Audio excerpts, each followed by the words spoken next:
नवा नवा छत्तीसगढ़ी गाना सुने बर हमर जेपी स्टूडियो सीजी ला लाइक शेयर सब्सक्राइब जरूर करो।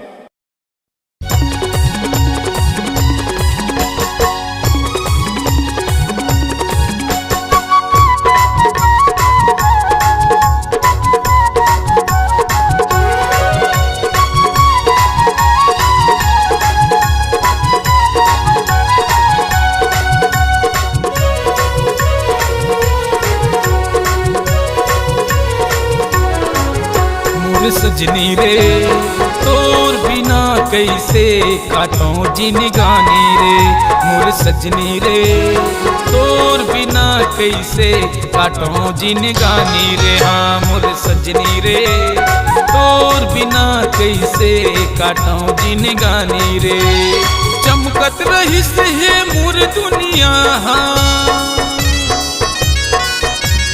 चमकत रहिस है मोर दुनिया, हो गए अंधियारी रे। मोर सजनी रे तोर बिना कैसे काटों जिंदगानी रे, मोर सजनी रे तोर बिना कैसे काटों जिंदगानी रे।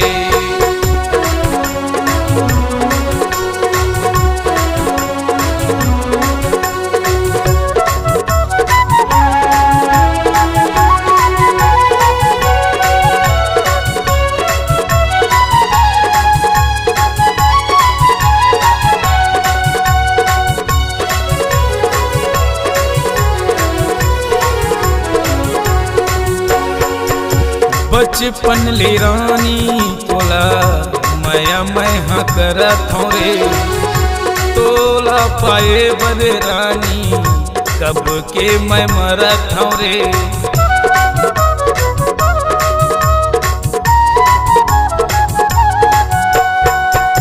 बचपन ले रानी तोला मैं करत हूँ रे, तोला पाए बर रानी कब के मैं मरत हूँ रे। चमकत रहिस है मोर दुनिया,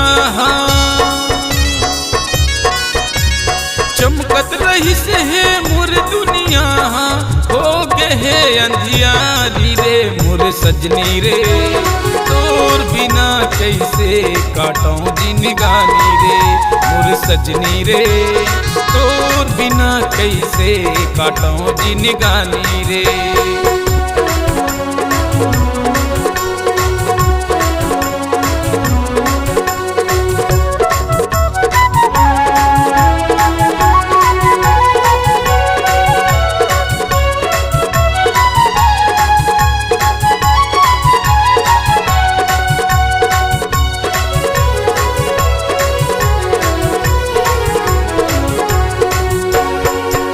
तोर बिना ये जिंदगानी होगी अधूरा रे।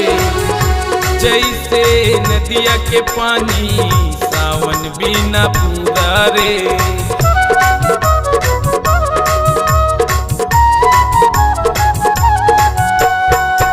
तोर बिना ये जिंदगानी होगी अधूरा रे।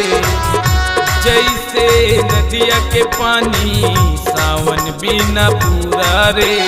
चमकत रहिस है मोर दुनिया, चमकत रहिस है मोर दुनिया, हो गए अंधियारी रे। मोर सजनी रे तोर बिना कैसे काटों जिंदगानी रे, मोर सजनी रे तोर बिना कैसे काटों जिंदगानी रे। चमकत रहिस है मोर दुनिया, चमकत रहिस है मोर दुनिया, हो गए अंधियारी रे। मोर सजनी रे तोर बिना कैसे काटों जिंदगानी रे, मोर सजनी रे तोर बिना कैसे काटों जिंदगानी रे। मोर सजनी रे तोर बिना कैसे काटों जिंदगानी रे, मोर सजनी रे तोर बिना कैसे काटों जिंदगानी रे।